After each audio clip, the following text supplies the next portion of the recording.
The People's Alliance Party, PAP, has expressed disappointment over the recent government reshuffle involving the termination of one of its members as a government minister. The reshuffle removed PAP member Honorable Jimmy Lusibaya from his portfolio as Minister of Infrastructure Development. Party President Sir Nathaniel Weiner told S.I.B News the exercise did not have their prior consent as part of the ruling coalition. Me follow People's Alliance Party, me follow no happy. Lo how him finch one for Minister Blom me follow, and how him reshuffle one for Minister Blom me follow without prior consultation. Me come from home lo yesterday, me come looking letter lo table Blom me, lo house Blom me, advising about reshuffles and termination Blom Minister Blom me follow, lo PAP. Politically, me follow karam concern. Constitutionally, the Prime Minister may enjoy constitutional prerogative, but I must have that those prerogatives are governed by the ruling coalition agreement. He adds the party's national executive will discuss the matter. The PAP national executive will be meeting soon to formally discuss the area of concern to the parliamentary faction members, where I'm concerned in MIFAL national executive. This one is serious matter, yeah? Very serious matter. I'm no more tell them that I'm serious matter for political party Blomifala. AXF Gold Ridge Pty Limited has secured additional investor funding to recommission the Gold Ridge mine project. This investment will restart mine production within 18 months.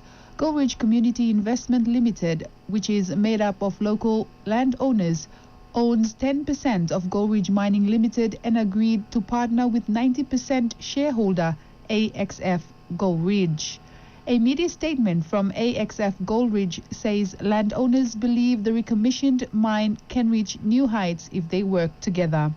Director Richard Gu says he is looking forward to a long and fruitful development partnership with landowners, their investors, and the people and government of the Solomon Islands. The AXF Gold Ridge executives visited the Solomon Islands this week to celebrate the milestone with landowners and government officials. SMM Solomon Limited, a subsidiary of Sumitomo Metal Mining Company Limited, will withdraw from nickel exploration in the country.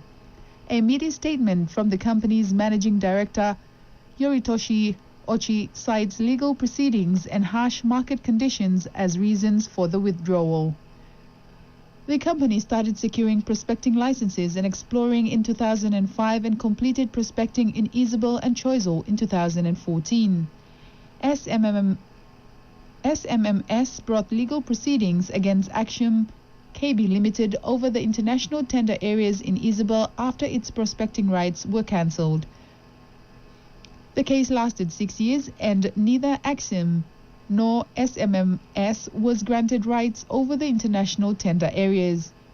Mr. Ochi says the company's review of the business circumstances showed it would be difficult to continue the project.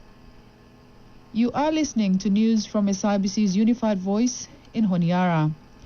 The public must watch out for fake or counterfeit banknotes, warns the Central Bank of Solomon Islands. It says there has been a notable increase in the number of fake notes in circulation. CBSI warns late-night vendors, shopkeepers and others to be extra cautious when dealing with transactions over the counter or from large groups of people. The penalty for printing and distributing counterfeit banknotes is a $50,000 fine or 7 years imprisonment. A Bina Harbour chief has called on the national government and Malaita provincial government to carry out land reform and recording in the area. Chief Jack Aulalo vented his concerns about a visit from the Ministry of Fisheries earlier this year to introduce a tuna project which he says did not include all Bina Harbour tribes. Mifala waiting for land reform for come in for Mifala settling Mifala and Mifala going to land recording him really tribe him some really tribe identity lo land him some tribe finish Mifala prepare finish but one him get game him also get by force me looking that the system of the game waiting code him no fit him bina or forget the game him making him contradict waiting custom too. So that's why I'll get no doing this or no good him doing trouble then him also tension when him happen no Golkana. The Royal Solomon Islands Police Force is encouraging community engagement by creating ward crime prevention committees in rural areas of the country. Deputy Police Commissioner Operations Gabriel Manelusi says this is part of the ongoing crime prevention strategy adopted last year. 393 ward crime prevention committee have already been formed across the country. The key component of this strategy is engagement with community and stakeholders. Develop an action plan to prevent crime.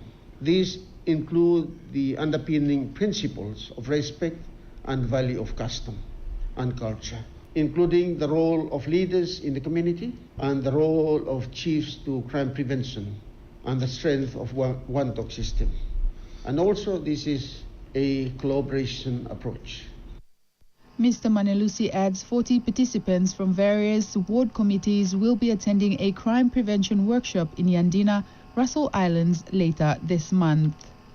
And that's news on SIBC's Unified Voice.